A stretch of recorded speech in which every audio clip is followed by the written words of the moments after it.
Bismillahirrahmanirrahim. Assalamualaikum warahmatullahi wabarakatuh. Baik, pada kesempatan kali ini saya akan memaparkan tugas kelompok dari mata kuliah Data Mining, di mana kelompok kami, saya sendiri Dani Hamdani, ada Dudung Abdurrahman dan Mbak Nur Halimah.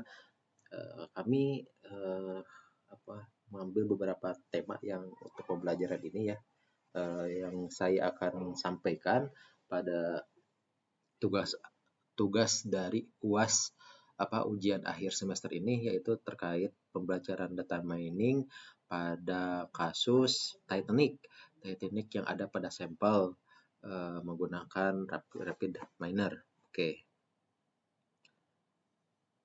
saya ke slide presentasi ya.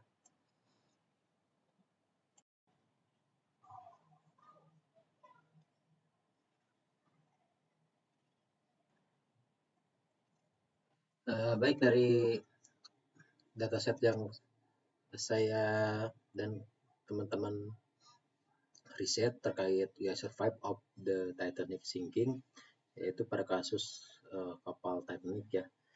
Oke, saya buka dulu rapid minernya. Saya ambil data sampel terkait Titanic. Di sini pun ada Titanic training dan Titanic yang berlabel. Oke, saya sambil ambil salah satu datanya ya. Kemudian karena di sini pun sudah terprediksi secara generate, bisa kita melakukan prediksi clustering. Nah, kemudian karena survive ini yang akan kita sebagai tujuan pencarian insight-nya ya, kita di sini klik sebagai label, kemudian kita next.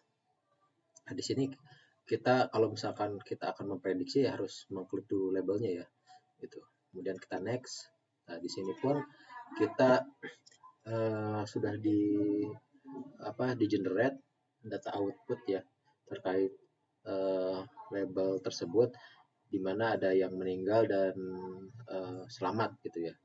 Di sini ada nilai 809 dan 500 orang yang selamat. Oke, kemudian di sini pun ada data-data leakage yang sama kita nggak perlukan. Kita yang tanda-tanda merah ini kita hapus aja di selected rate. Kemudian yang kuning juga sama ya, di selected yellow.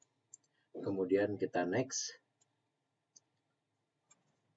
Nah, di sini dari data pun sudah tergenerate dari beberapa model yang bisa dilakukan, bisa menggunakan model untuk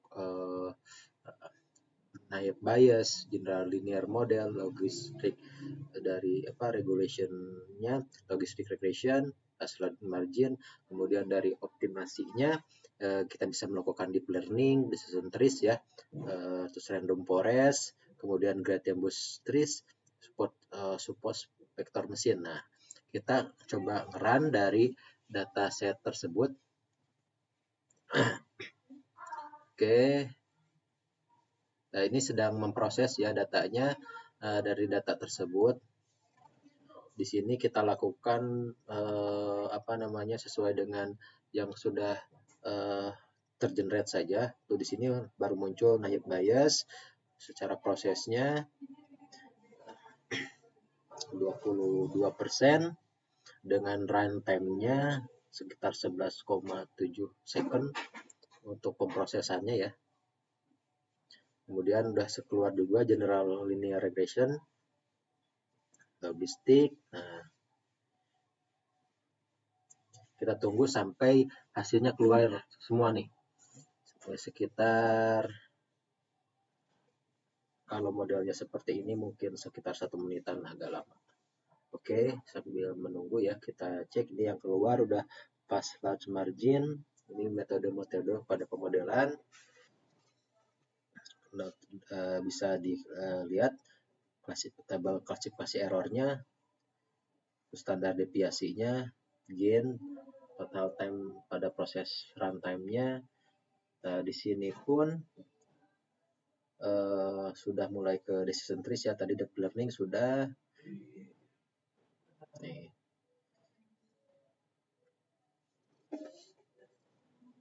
Nah, di sini nanti kita bisa melihat seberapa akurat sih si model-model yang bisa dilakukan dari dataset yang dataset tersebut, dan nanti setiap hasilnya secara model terus simulasi, performan, prediction akan tersajikan di hasil ini.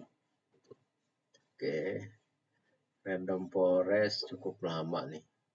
Oke, random forest tadi decision trees cukup paling decision trees cukup cepat ya pemrosesannya.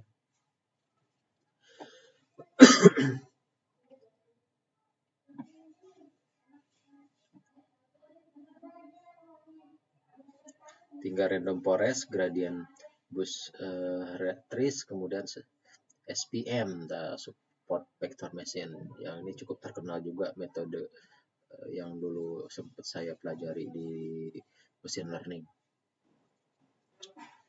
Oke, sambil nunggu.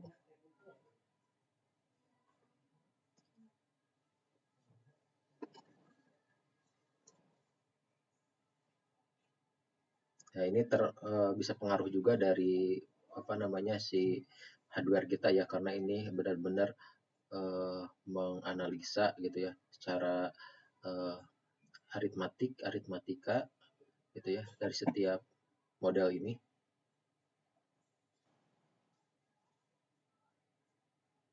Dan sebelumnya saya pun sudah lakukan seperti ini, tapi sebelumnya lebih cepat sih dibandingkan sekarang.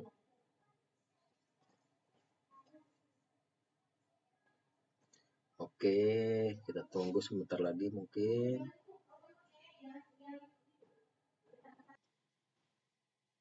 Oke, sekarang sudah muncul semuanya nih.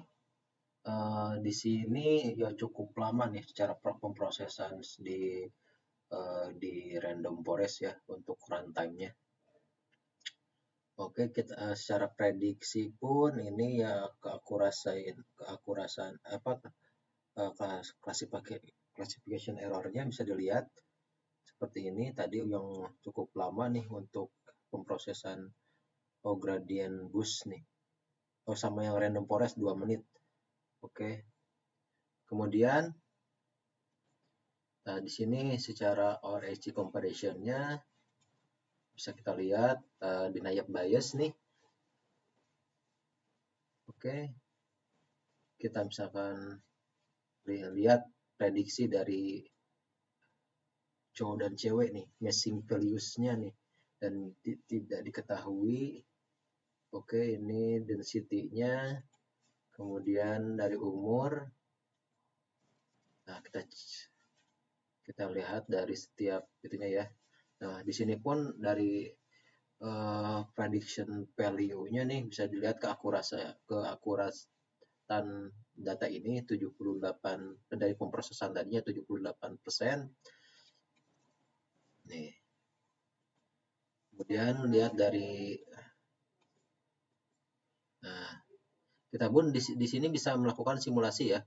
Simulasi untuk ukuran umur ini sendiri nih. Kalau misalkan umurnya dibesarin. Oke, ini mungkin saya terkait female nih. Oke. Nih. Ini secara prediksi yang dihasilkan ya dari proses tadi. Kita bukan buat simulasi nih. Ini udah dari setiap itu juga hampir sama sih hasilnya ya. Ada beberapa perbedaan. Nih, untuk decision trees seperti ini. Untuk yang survive dan female lebih banyak dari datanya sendiri sih saya bisa pastikan kalau perempuan lebih banyak yang survive ternyata kalau dari data ini ya. Kita misalkan prediksi tuh dari laki-laki banyak yang meninggal dari Mungkin di sini ada beberapa faktor ya kalau misalkan kita balik lagi ke data. Nah, di sini pun bisa kelihatan prosesnya seperti apa ya.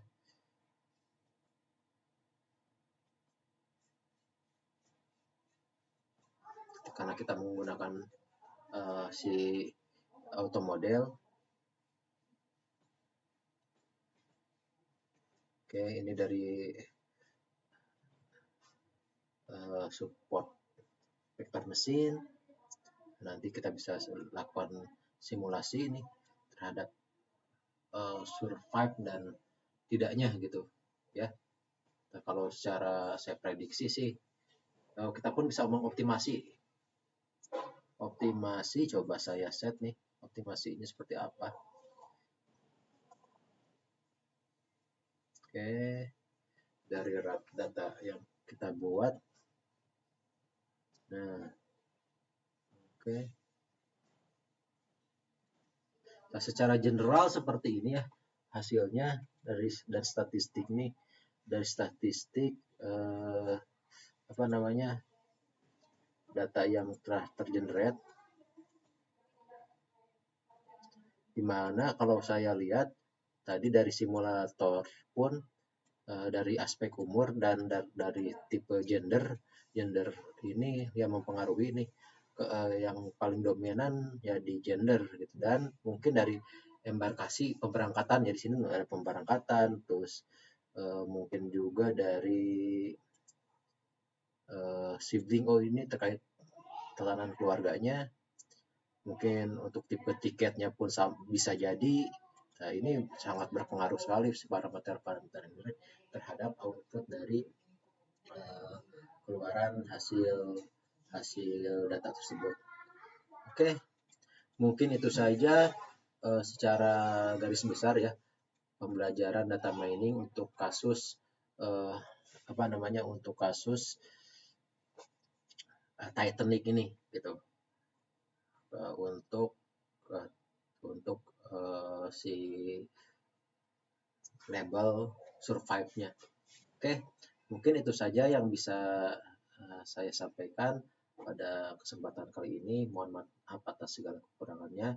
Wabillahi taufiq wal hidayah. Wassalamualaikum warahmatullahi wabarakatuh.